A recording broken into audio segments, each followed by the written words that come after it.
오늘 또 주님 사모하는 마음 가운데 주의 제단에 나와 하나님께 예배드리는 우리 성도 여러분, 하나님께서 베풀으시는 은혜와 축복 받아 누리는 복된 시간이 되시기를 주님의 이름으로 축원을 드립니다. 오늘은 부활절 둘째 주일입니다. 부활의 주님을 만나고 그 부활의 주님의 말씀에 따라 또 부활의 증인으로서 살아가는 그 믿음의 절기를 하겠습니다. 이렇게 부활의 기쁨을 안고 살아가는 우리들은 그러면 어떤 삶을 살아가야 할까요? 오늘 말씀은 우리들의 존재가 새로워져야 한다고 말씀을 합니다. 새 생명으로 살아가야 한다고 말씀합니다. 그래서 오늘 말씀의 제목을 새 생명의 길이라고 잡아봤습니다. 먼저 우리가 생명을 얻게 하는 힘은 어디서 나올까요? 우리가 생명의 이 힘을 얻어야 살아갈 건데 생명의 힘은 어디서 나올까 하는 것인데요, 오늘 새 본문에서는 이렇게 이야기합니다. 에스겔 본문은 하나님의 법도를 지킴으로 그의 자녀가 되고 주님이 우리의 주가 될 때 그 새 생명의 힘은 오는 것이라 말씀을 합니다. 로마서 본문은 그리스도와 연합하게 되질 때 우리가 새 생명의 힘이 우리에게 온다고 이야기합니다. 예수님의 죽음과 부활이요 내게 그대로 성취되어지고요, 또 예수님으로부터 우리가 의롭다함을 칭함을 받은 그 은혜 아래 있는 사람들에게 오는 것이라는 설명입니다. 요한복음에서는 거듭남의 믿음의 통로를 통해서요 생명을 우리가 얻게 된다고 설명을 하고 있습니다. 우리들이 아는 것처럼 사람이 자신의 힘으로 영원한 생명이 이룰 수는 없습니다. 예수 그리스도와 연합되는 이 세례를 통하여서만이요 영원한 생명을, 예수님이 주시는 이 생명과 일치시키고 또 영원한 생명을 얻어진다는 것이죠. 예수님만을 섬기는 이 믿음의 법도를 통해서요 하늘의 자녀가 될 수 있더라는 그런 이야기입니다. 이런 믿음을 볼 수 있는 눈이 거듭남입니다. 예수님께서 죽으심으로 우리도 죽은 것이고요, 예수님의 사심으로 우리도 생명을 얻습니다. 십자가의 죽으심과 부활이요 바로 우리들과 연결되어 있고, 우리들이 예수님이 십자가에 달려 죽으실 때 우리도 거기에 죽었고요, 예수님이 다시 살아나실 때 우리도 다시 살아났다는 겁니다. 그와 함께 죽은 자는 그와 함께 살리라, 이 거듭남의 눈을 가져야 가능한 일이라는 것이죠. 오늘 이러한 말씀을 중심으로 두고요 하나하나 살펴보도록 하겠습니다. 먼저 에스겔의 말씀입니다. 이스라엘은 바벨론의 침략으로 이스라엘 백성들이 철저하게 부서지고 또 백성들은 포로로 끌려가는 그런 신세가 되고 맙니다. 바벨론의 포로가 된 이스라엘 백성들은 깊은 좌절과 시리 속에서요 노예와 같은 삶을 사는 자들이 되어지고 말았습니다. 그들이 믿던 하나님은 힘이 없는 것 같고, 그리고 이렇게 폐하에서 모든 백성들이 흩어지고 또 남은 자들은 포로가 되지는 이런 위치에 있더란 겁니다. 그래 자신들의 이러한 처지가 하나님 앞에 지은 죄의 결과라고 생각하는 사람들은, 그렇게 깨달은 사람들은 철저히 회개하면서 하나님의 도우심을 가는 기도의 행진을 해가지만, 그런 사람이 있는가 하면 자포자기하는 심정으로요 바벨론의 우상을 섬기면서 그저 그런 대로 주어진 대로 노예 생활에 빠져서 살아가는 그 상황 속에 살아보려는 사람들도 있더라는 겁니다. 이런 이스라엘 백성들에게, 바벨론의 포로에 끌려가서 그 낙담하고 실망하고 있는 그들에게 에스겔 선지자가 주시는 말씀은, 이스라엘 이 땅은 하나님이 그들에게 주어 기업이 되게 하신 땅이라고 선언을 합니다. 그리고 이스라엘이 바벨론으로 포로가 되고 파괴된 것은 우상을 섬기는 자들을 흩으시고 악한 자들을 흩어서 징벌하는 일이다 고 깨닫게 하시기 위해서 하나님께서 이스라엘 백성에게 주는 징계라고 여겼더라는 겁니다.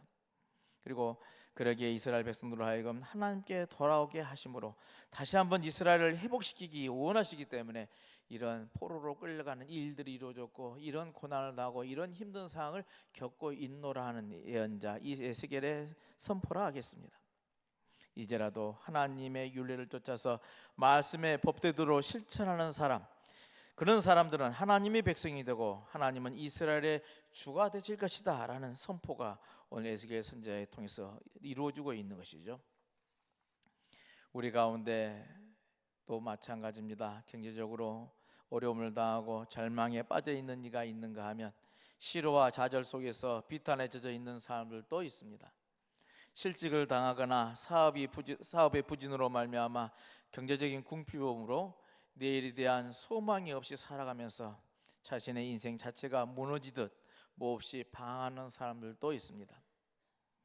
하나님은 에스겔 선지자를 통해서요, 이렇게 비탄에 빠지는 이스라엘 백성들에게 새로운 생명의 길을 선포하십니다. 그들이 그렇게 어렵게 빠지는 이유가 우상과 물질 만능주의를 숭상하면서 살아왔던 결과로 말미암아 이제 개인뿐만 아니라 국가적으로 어려움을 맞이하고 대란을 맞이하고 사람들의 마음이 갈각이 찢어지는 그런 아픔을 당하는, 그래서 시련을 당하여서 이게 고난의 자리에 있지만 그럼에도 불구하고 하나님은 그런 이스라엘을 버리지 아니하고 회복해 하시라는 새로운 소망의 길을 제시해 주고 있다는 것입니다.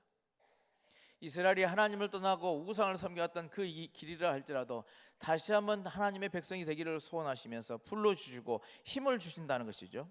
회개하고 하나님의 말씀의 법도를 지켜 행하는 자에게 회복해 하시는 힘을 주시면서 이 길만이 새 생명의 길임을 선포하고 있다 하겠습니다. 오늘 또 다른 말씀, 로마서에서 바울은요, 우리들을 그리스도인에 대해서 설명을 합니다. 예수 그리스도를 통하여서 새 생명을 얻는 사람들이라 한다면, 이제 새 생명을 얻은 자들은 자신의 몸을 죄에 얽매이게 하는 데 빠지게 하거나 정욕에 굴복하거나 불의에 빠지는 자가 아니라 하나님의 일을 위해서 몸 바칠 수 있는 그런 성도가 되어져야 한다고 말씀을 하고 있습니다. 그리스도인은 예수 그리스도를 통하여서 생명의 사람이 되었기에 하나님의 은혜 안에 있는 사람들이라는 하나님의 은혜 안에 머문 자들이란 겁니다. 다시 말해서 하나님의 자녀가 된 것이죠. 하나님의 자녀는 죄의 지배를 받는 자들이 아닙니다. 그러기에 죄의 굴로 속에서 죽음의 길을 가는 자가 아니라요, 생명의 길을 가는 자가 바로 하나님의 자녀라 하겠습니다. 바로 이렇게 하나님께서는 우리들을 불러주시고 하나님의 자녀가 되게 해주셨는데요, 그렇다면 어떻게 이 생명의 사람이 될 것인가 하는 것이죠.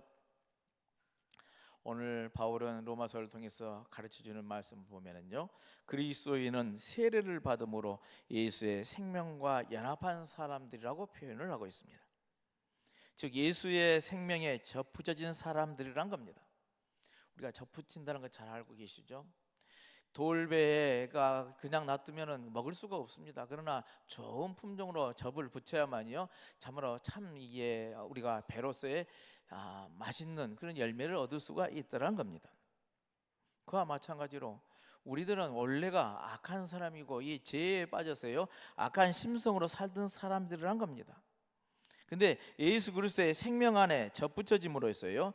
바울은 이를 연합한 자로 설명하였는데, 이렇게 접붙여짐으로 말미암아 생명의 열매를 거둘 수 있는 사람으로 바뀌어졌다는 겁니다. 우리들이 그러나 알아야 할 것이요, 아무리 좋은 배나무에 접붙였다 할지라도요, 거름을 주고 가꾸고 관리하지 않으면요, 어떻습니까? 더러 돌배가 되고 맙니다. 그리스도인도 세례를 통하여서 예수 그리스도 안에 연합하여서 접붙였다 할지라도요, 믿음이라는 걸음과 하나님의 은혜 아래 관리되지 않으면요, 똑같이 돌배나무가 되고 말더라는 그 사실 우리는 꼭 잊지 말아야 할 것입니다. 우리 그리스도인은 예수께서 죽으심으로 우리도 그와 함께 죽어 장사되었고요, 그가 부활하심으로 살림을 얻어서요, 새 생명 가운데 살게 되진 존재들입니다. 그리고 세례를 통해서 예수의 죽음과 합치되었고 예수의 부활과 함께 우리는 새롭게 부활의 사람으로 사는 사람들이 되어졌습니다. 예수의 부활과 합치된 사람은 더 이상 죄의 얽매인 자가 되어져서는 안 된다는 겁니다. 의롭다함을 얻은 자요, 생명을 얻은 자요, 심판 안에 법 아래 매인 자가 아니라 은혜 안에 사는 사람들이라는 겁니다. 다시 말하면 세례를 통해서 우리는 새 생명을 얻은 이 믿음의 길을 가는 사람들이라는 겁니다. 그러기에 세례를 받지 않는 사람들은 세례를 받고 그리스도와 연합한 자가 되어져야 할 줄로 믿습니다. 그러나 오늘 이 자리에 예배하는 대부분의 사람들은 우리는 그리스도인이 되었습니다. 세례를 다 받았습니다. 그러나 오래전에 세례를 받다 보니요, 주님의 죽음과 부활과 연합한 이 새 생명의 감격이 없어졌거나 이런 기쁨을 잃어버렸다는데 문제가 있을 것입니다. 감격이 살지 못하고 우리는 죽어있는 신앙이 되어버리고 말았다는 것이죠. 그러나 우리가 받았던 세례가 예수 그리스도의 생명과 합치된 귀중한 사건이 있음을 여러분 다시 한번 인식하시면서요, 깨달아 아시고요, 이 생명의를 온전히 가는 믿음의 사람들이 되시기를 주님의 이름으로 축원을 드립니다.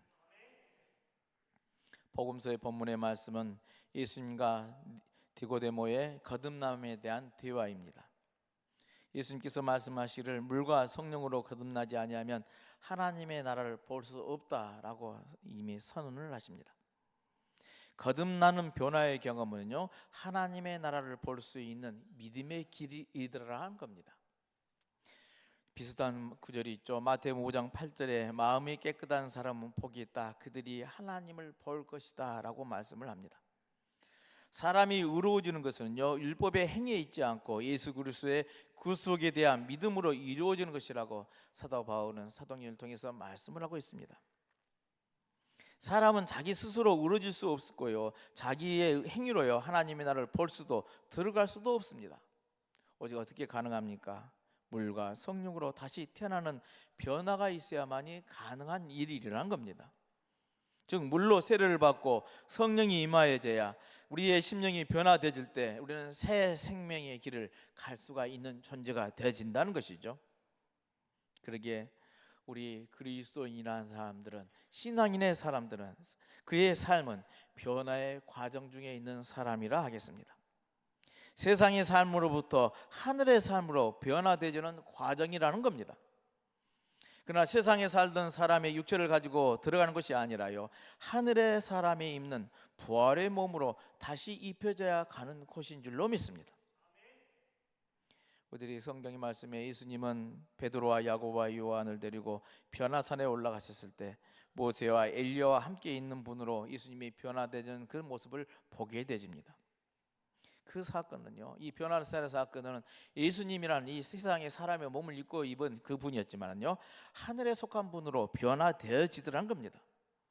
전혀 다른 분으로 변화된 것이 아니라요, 제자들이 예수님을 인식할 수 있는 그 하늘의 분으로 변화되어지더란 겁니다. 물과 성령으로 거듭나는 것은 전혀 다른 사람으로 변형되는 것을 의미한 것이 아니라는 말씀입니다. 전혀 다른 사람이 되려는 것이 아니라는 이야기입니다. 하늘의 사람으로 변화되는 것은 예수 그리스도의 십자가의 구속으로 의롭다 칭함을 받기에요, 하나님을 볼 수 있고 천국을 볼 수 있는 깨끗한 마음의 소유자가 된다는 그런 의미라는 말씀입니다. 그러기에 본다고 하는 것은 눈으로 볼 수 있고요, 마음으로 또는 영적으로 볼 수가 있는 것이죠. 그렇습니다. 천국을 볼 수 있는 사람은요, 악한 일을 할 수가 없습니다. 우리는 하늘의 사람으로 변화되는 사람들이라고 그랬습니다. 변화되어가는 사람만이 새 생명의 길을 걷게 되어진다는 겁니다. 이렇게 변화된 사람들의 이야기는 우리 그동안에 수없이 많은 인물들에 거론되어지고 또 우리에게 증언하고 있습니다. 그리고 그런 사례들이 많습니다. 오늘 부활절 둘째 주를 맞아 또 한 분을 소개합니다. 미국의 대법관을 지냈던 윌리엄 본 트레이저라는 분이 있는데요, 이분의 이야기가 이렇습니다. 이분은 대부분 미국 사람들은 크리스찬이 대부분이고요, 믿지 않는 사람이 없다시피 하는데, 이분은 하나님을 믿지 않고 있다가 나이가 들어서요 예수를 믿게 되었다는 겁니다. 믿기 시작한 후에 아주 진지하게요 신앙생활을 하게 되었습니다. 그가 대법원 판사 시절에 한 강도를 심리하게 되었는데요, 해리 파머라는 사람으로서요 아주 재질이 나쁜 사람을 이제 심리하게 되었고 재판을 하게 되었습니다. 그런데 이 강도 역시요 교도소에서 복음을 전해 듣고 나서요 예수 그리스도를 영접함으로 이제 새로운 사람이, 새 사람이 되어진 그런 사람이었습니다. 이 판사가 재판을 하기 위해서 심리를 하다고 묻고 대답하고 하다 보니요, 자신이 거듭난 그리스도인이기 때문에 이 강도가 이제 교도소 안에서 회개하고 복음을 받아들이고 새로운 사람이 되자는 것을 그냥 알 수가 있더란 겁니다. 새 사람이 됐다는 것을 직관적으로 이게 알아차렸습니다. 그래서 이 판사가 이 죄인을 돕고 싶었습니다. 그래도 그럴 것이 자기도 거듭난 사람이 되어서 예수 그리스도인이 되었고 저 강도도 예수 그리스도인이 되었는데 어떻게든 돕고 싶었는데요. 그런데 그 사람이 지은 죄질을 놓고 보니요, 이 적어도 10년형을 받아야 마땅할 정도의 아주 죄질이 나쁘더란 겁니다. 그러니까 이 판사가 고민이 되어졌습니다. 그래서 이 문제를 놓고 금식 기도까지 했는데요, 마침내 그의 판결은 이제 징역 1년형을 선고하고 사회봉사 명령을 내렸습니다. 우리가 생각하기에도 10년을 받아야 마땅하는데 1년짜리를 이게 형을 선고했으니요, 법조기가 발칵 뒤집혔습니다. 문제가 되졌습니다. 이 판사의 판결이 공정하지 않다는 겁니다. 아무래도 잘못 판결한 것이다, 법을 잘못 적용했다라는 문제제기가 되졌습니다. 그래서 이 판사의 판결을 10년은 특별위원회가 열리게 되었고요, 이 자리에서 이 판사는 자신의 판결이 법 상식에 어긋났다는 것을 순수히 자인하고요, 인정을 하고요, 사표를 제출했습니다. 그 죄인 하나의 형량을 줄이기 위해서요, 대법관이라는 영광스러운 자리를 버렸던 것이죠. 많은 사람들이 신선한 충격을 받았습니다. 근데 여기서 끝나지는 않았습니다. 1년 후에 그의 형기를 마치고 출감한 그 재수를 맞으러요, 교도소에 찾아갔습니다. 재수가 걸어 나오자 판사는 그를 꼭 끌어안으면서 이제 그를 부릅니다. 형제여, 당신을 기다렸습니다라고 맞이하면서 그를 끌어안아 줍니다. 그 재수는 눈물 날 수밖에요. 그 판사를 안고 통곡을 하면서 울입니다. 그리고 그 판사의 무릎 앞에, 그 판사 앞에서 무릎을 꿇으면서요, 판사님 죄송합니다. 근데 그게 가진 하나의 의문이 있었죠. 그렇지만 이렇게까지 하실 필요가 없었지 않습니까? 하고 묻게 되었더라는 겁니다. 그러자 그는 이 재수를 향해서 한 말이요, 우리를 감동을 줍니다. 무슨 말입니까? 주님은 형제와 저를 위해서 십자가에 목숨까지 버리셨는데요 하더란 겁니다. 재수는 자리에서 벌떡 일어나서 판사의 손을 꼭 잡고 말을 합니다. 알겠습니다, 바르게 살겠습니다, 바르게 샀습니다라고 다짐을 하고요, 그리고 정말로 착하고 올바른 삶을 살았다 이렇게 전해줍니다. 정말 주님의 은혜를 체험하고 새로 태어난다는 것이요, 무엇인지 보여주는 이야기 아니겠습니까? 로마서 6장 4절로 5절 말씀이 이렇습니다. 한번 떼주실까요? 한번 같이 읽어보십시다. 그러므로 우리가 그의 죽으심과 합하여 세례를 받음으로 그와 함께 장사되었나니 이는 아버지의 영광으로 말미암아 그리스도를 죽은 자 가운데서 살리심과 같이 우리로 또한 새 생명 가운데서 행하게 하려 함이라.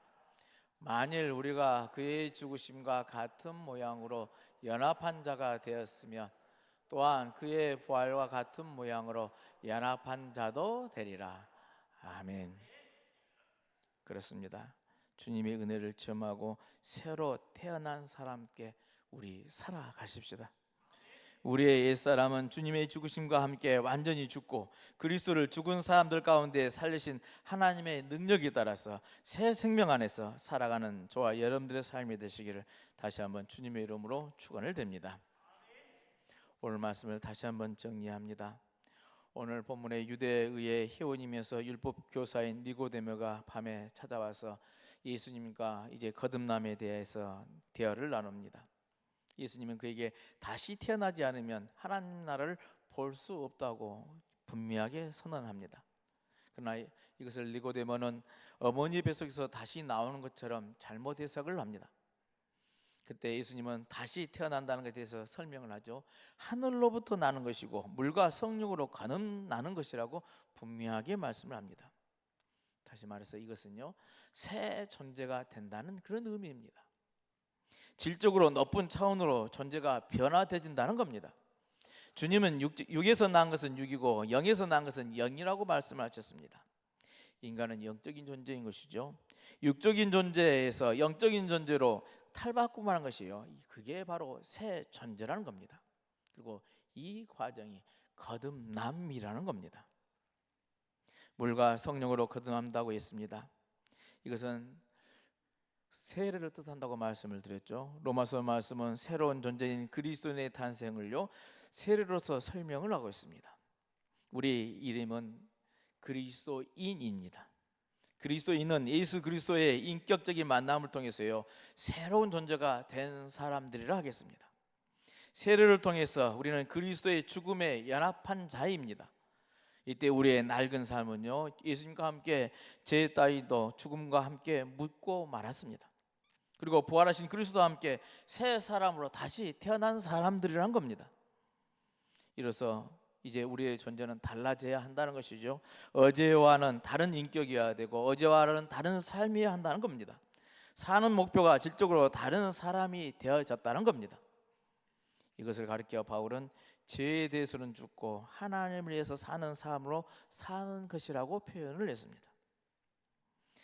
우리 한 사람의 개인의 거듭남처럼 한 공동체에서도 거듭나야 할 줄로 믿습니다. 질적으로 달라져야 한다는 겁니다.